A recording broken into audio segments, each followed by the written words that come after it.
Hello and welcome back to Toriano Knows Ball. Today we'll be doing a post free agency mock draft, a 7 round mock draft where we'll be diving into each player and position that we're going to address post free agency. The Jaguars have now signed a total of 10 players, including Fred Johnson, the offensive tackle coming from the Eagles. We'll dive into a little bit about why we're not selecting a tackle in this draft class, but we will be adding two more key players to the offensive line. This is going to be a really good mock draft, in my opinion. It was posted today on my X account. If you guys don't follow me, it is at Toriano KB. And we land some key players here and a bunch of plus starters, and also plug in some future players that are possibly going to be replacement options for upcoming free agents for the upcoming offseason, as well as adding depth to a lot of positions and really once again, raising the floor of this roster. We never want to be facing a top five selection again under this regime. So they are really, really, really trying to raise the floor. But in this draft class, I think we definitely raised the ceiling. To me, we might be adding potentially four starters. And I think you might get a chance to add more than that from a future standpoint, where you look back at this class in 2, 3 years and you have guys that are making an impact at nearly every position group. So let's go ahead and dive into it. We have a total of, let's see, we have a total of 10 selections. Pick one. Round one is going to be five. Round two is going to be 36. Round three is going to be 70, as well as 88. Round four is going to be 107 and 126. Round five will be 142. Round six will be 182 and 194, respectively. And round seven is going to be 221. So we're going to address a lot of position groups. And at fifth overall, somehow, some way, we get another Jalen Ramsey type slide with Travis Hunter landing to the Jacksonville Jaguars at the cornerback position. Here, I would have him slotted to play outside corner as your possible solution to either replacing what we lost, whether it be, the Ronald Darby loss, or whether you look at us trying to fill the void that was left when Darius Williams left to go to the Rams last offseason. We have not been able to find that guy. I know Jarian Jones is going to be competing for an outside position. I think this really elevates your roster because right now we're looking at the cornerback room with mainly 3, 4 guys in Tyson Campbell. You just signed Jordan Lewis from the Cowboys. You have Jarian Jones, the third round selection from FSU last year. And then you have Monteric Brown, who is a sixth round selection from a few years back. A good depth finding. That was a good selection by Balky. I'll give him his props for that selection, but he doesn't have top end speed to be a starter. So you're looking for another outside guy, whether that be early or later in the draft. Here you land the best corner in the class, in my opinion, who can also play wide receiver for you as a gadget player. He can play in the slot, he can play on the outside. This here gives you the opportunity to play a lot more dime and nickel packages, being able to rotate or have Jarian Jones and Jordan Lewis on the field at the same time. So you'll have Tyson Campbell and Travis Hunter on the outside with a rotation of Jordan Lewis and Jarian Jones on the inside, and you still have Monteric Brown as your fifth corner who can play outside spot minutes for Campbell and Hunter if you give Hunter more reps as a receiver. So now you go from having a depleted cornerback room where you were just looking at having a Tyson Campbell and a Monteric Brown and Jarian Jones, and now you have lifted the floor of that room while also increasing the ceiling by adding a superstar corner in there and then adding a savvy veteran who was labeled one of the better nickels, if not the best nickel in football.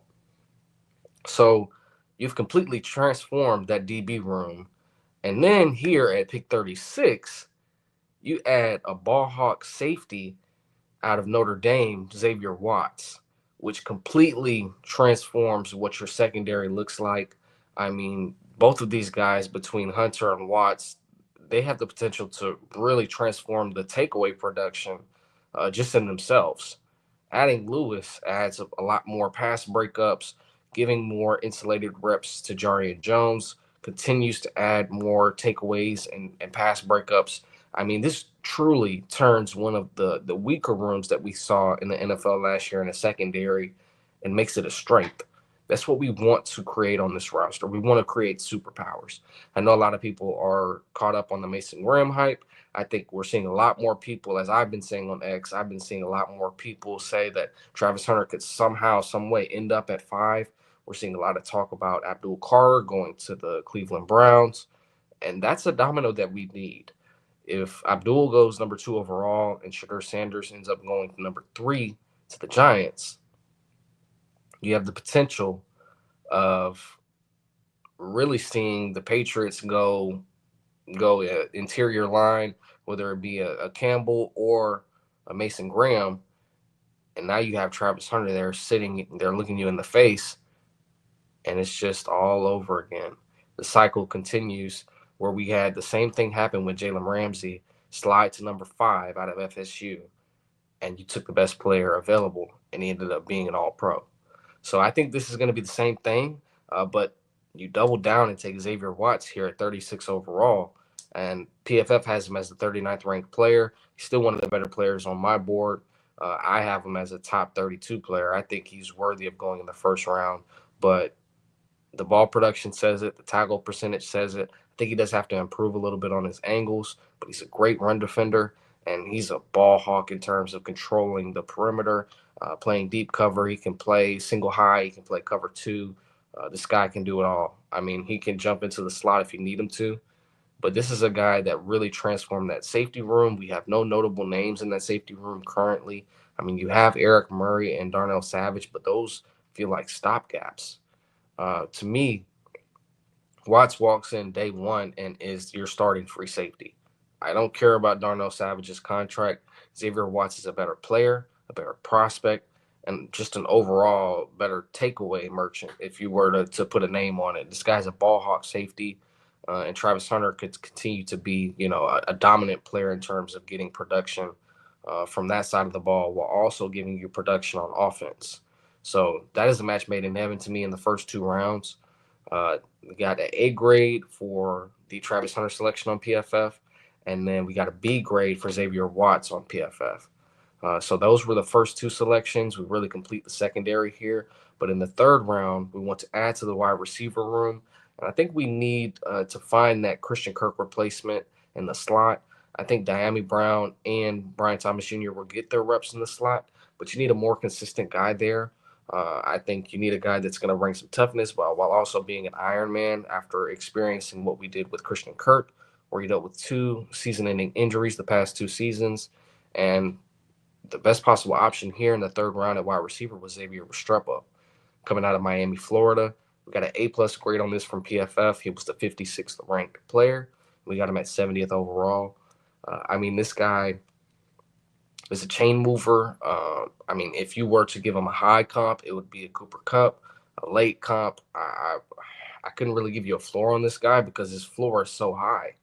I mean, he's got a 90.9% catch rate. He's got a low drop percentage. He's a physical receiver. Uh, I mean, he's got the size at the that could be a big slot for you.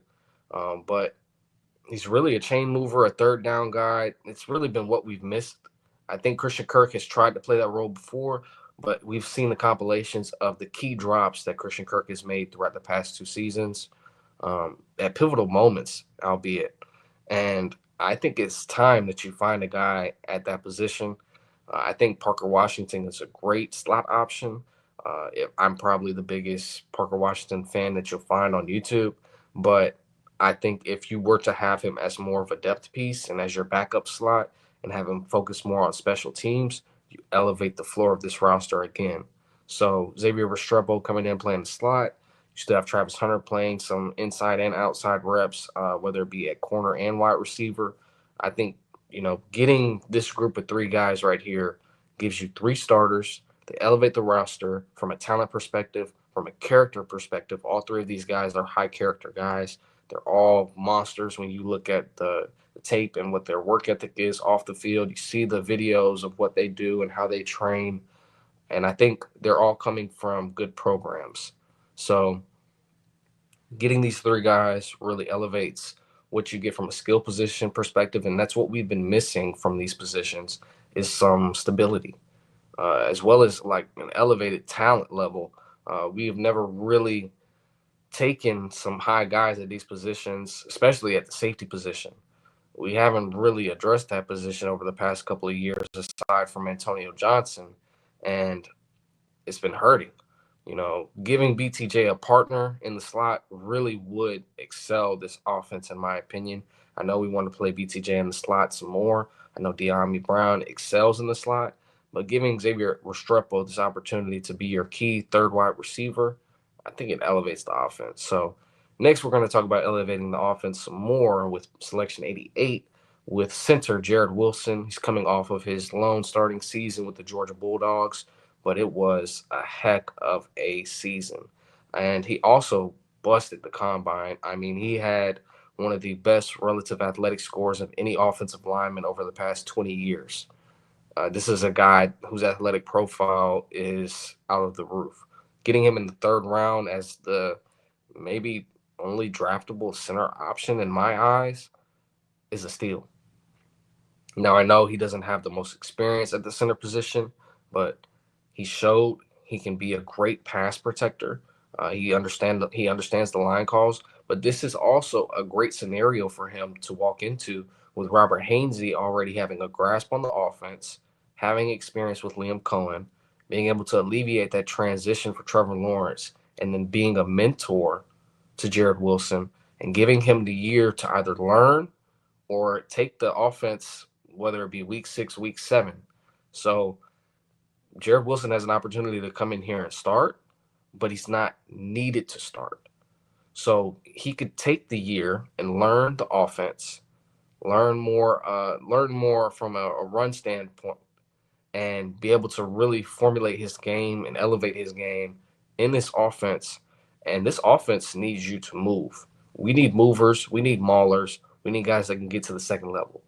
Nobody in this draft class gets to the second level better than Jared Wilson. You heard it.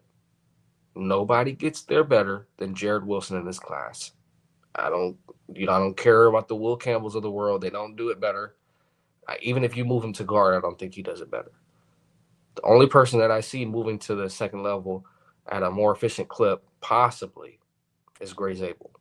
And he's not going to be available for you in the second round. You're not taking him at pick 5. He's not going to be there in the third round at all. Don't dream it. So Jared Wilson here has the potential to be a future starter. He could be a starter year 1, but I think you develop him and give him some reps to start year 2. And next, we're going to add another key depth piece, which is the edge 3 position, which is a position that I have been screaming from the mountaintops this offseason, and I'm sure you have as well. Here we take David Walker, the edge out of Central Arkansas.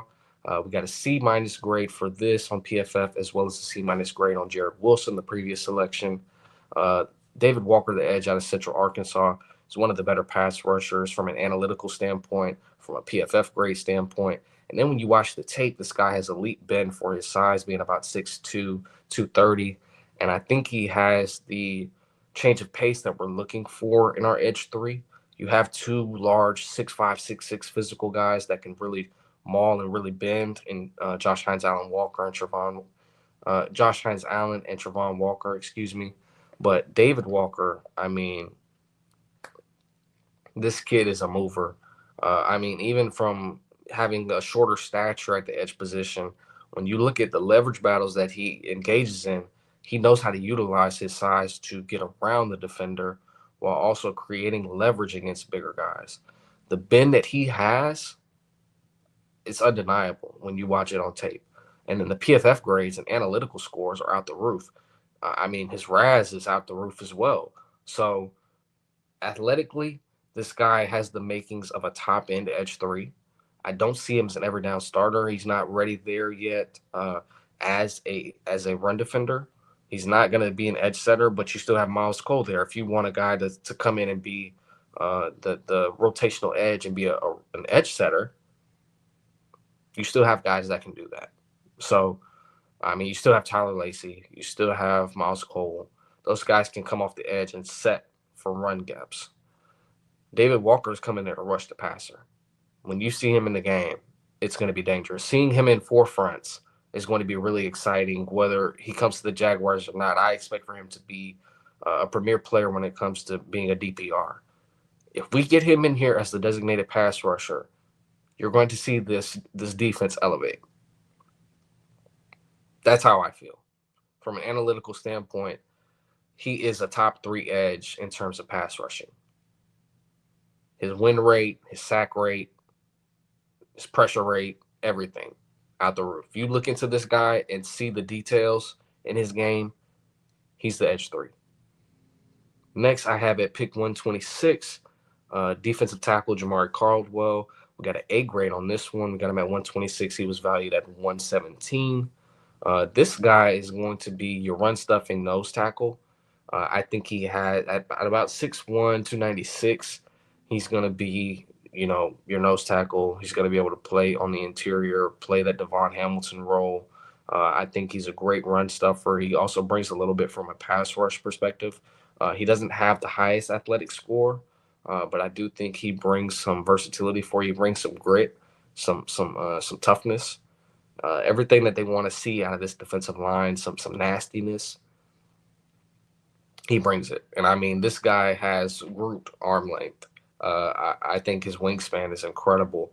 I think from a run setting standpoint, this is the type of guy you want in the middle of your defense. Getting him in the 4th round, to me, is going to be a steal. Whoever selects Jamari Caldwell will come home happy, knowing that they're getting a guy that's going to play his role and play it well. Playing the nose tackle position, I expect for him to be there. I don't expect for him to be a pass rusher extensively, but there is a layer to his game that can come out of there if you can get it through coaching. I think he can be a premier player. I've seen him rise as high in mocks to the 2nd round. I don't think he's going to land there particularly the way the draft cycle is going. This is a very, very deep defensive tackle class. Same thing with the running back class. You're going to see guys fall to the 4th, 5th, 6th round that normally would go in the 2nd, 3rd round. Keep that in mind. Teams are not going to reach early on positions that are deep in this draft unless it is a my guy. Unless you have your offensive coordinator, defensive coordinator, your position coach pounding the table for that guy, they're not going to reach on a position that is deep. So the tight end class, it's shallow, but there are some really good guys on the back end. And I didn't have us selecting that position here, but it's just an example of what's going to happen in this draft. I also say the guard position is a very shallow class, but there's some guys at the top and there's some guys in the back end that give you that feeling that they're going to be some starters or potential all pros. And a guy that I see that could be a potential all pro in the future is Luke Kandra, the guard out of Cincinnati. I have us selecting him at pick 142. We got a C grade here as he was the 150th overall player. This is a guy who does not get penalties, does not give up sacks. He is a pass pro technician. Only thing he needs to improve in is the run game. I do not know why he is not being evaluated or mocked higher. It seems like he's just a diamond in the rough that nobody's paying attention to, but I'm paying attention. He's only had 2 penalties over his career, which is unheard of. I mean, from a sack rate, he hasn't given up a sack this past season. I don't know. He has the size. He's 6'4". It's about 300 pounds. It's not the wingspan is not a problem. I think this guy can play. You get him on the field, and he might take Ezra Cleveland's spot. That's just the way it is. When you draft and develop, it's how these things go. So I think from a offensive line standpoint, you elevate the potential of this roster, and you add 2 potential starters, not only for this upcoming season, but for the future. You have guys that can develop and become key starters, and both of these guys have Pro Bowl potential. Let's elevate the line. So moving on to the next selection, I have at 182 overall the running back Taj Brooks. We have PFF has him as the 201st overall player, so they gave us a D grade here. But this is more so to get a rotational running back. I'm not looking for a home run pick here. I've seen people say the Jordan Jameses and the Bayshaw Tutons. Tutin is not going to be there in the 6th round. Let's be real. After that performance at the combine, the latest he's going is 4th round, and we had bigger needs in the 4th round.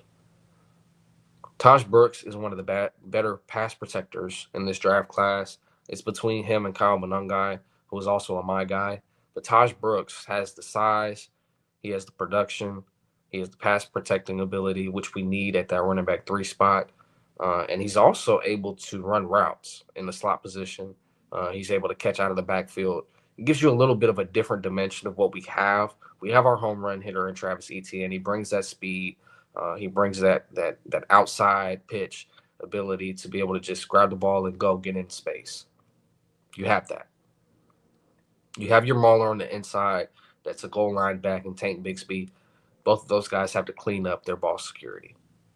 I do not want to add another home running hit who has ball security issues. Taj Brooks does not have ball security issues.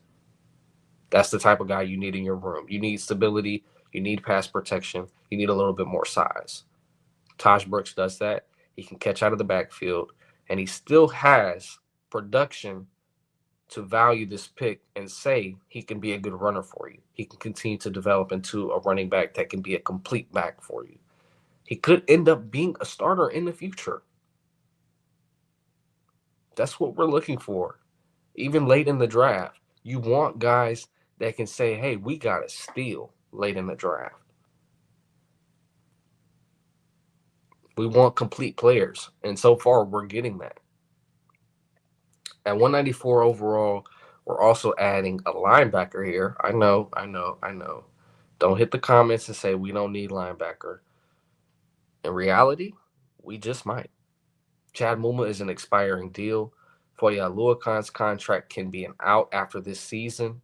Ventrell Miller has injury concerns over the past season, as well as the past 2 seasons with Florida. Devin Lloyd has a pending 5th-year option upcoming. You might see this linebacker room transform before your eyes next year.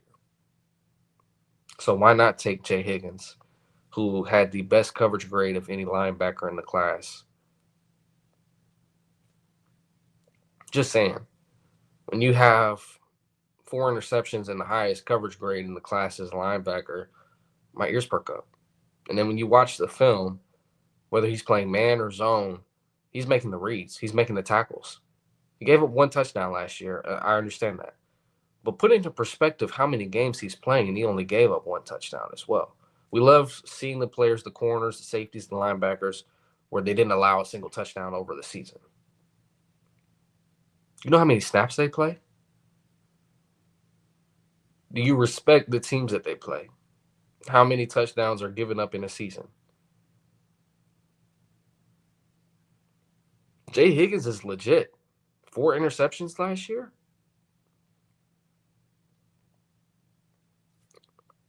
I'm just saying, folks. I'm attached to Devin Lloyd. I think he is a linebacker that can be elevated through Anthony Campanelli as the defensive coordinator. But Jay Higgins next to him could be exciting. You got 2 tackle machines, and then Jay Higgins can actually get takeaways. The biggest complaint from Foye Lukan is he's always there, but he doesn't make a play. How many times have you seen a Foye Lukan interception? I'll wait. And then round 7 at 221, I have us taking quarterback Curtis Rourke out of Indiana. This was an A-plus selection. This is a guy that I think is a great development backup. Whether he's on your practice squad or he takes the backup role from Nick Mullins, or they roll with 3 quarterbacks. We never know. This regime could do something different. I think Liam Cohen would be comfortable having 3 quarterbacks, especially knowing the extensive history of injuries for Trevor Lawrence over the past 2 years. I think Rourke is a great option. He played through an injury this past season. I believe it was a ACL injury, if I'm not mistaken, but it was a lower leg injury. He played through it the entire season. He had some of the best pressure grades as a quarterback. He's able to roll out of the pocket. He's able to do some similar things to Trevor Lawrence, just not at Trevor Lawrence levels. I think when you're looking for a backup, a career backup, you're looking for guys that kind of mirror what your quarterback does at a good rate, but also can push your quarterback in terms of their play style. And Curtis Rourke mirrors that. If Trevor Lawrence were to go down, I think Curtis Rourke could keep the ship afloat. You don't want to ask that of a seventh round guy, but I think Rourke can do that. I think Mullins can do that as well. But you're looking to add guys for the future. Mullins is not going to spend his entire career here like Trevor Lawrence can, and Rourke can spend his entire career here. So, giving an overall grade to this draft class, PFF gave us a B plus. Let me know what you think in the comments below.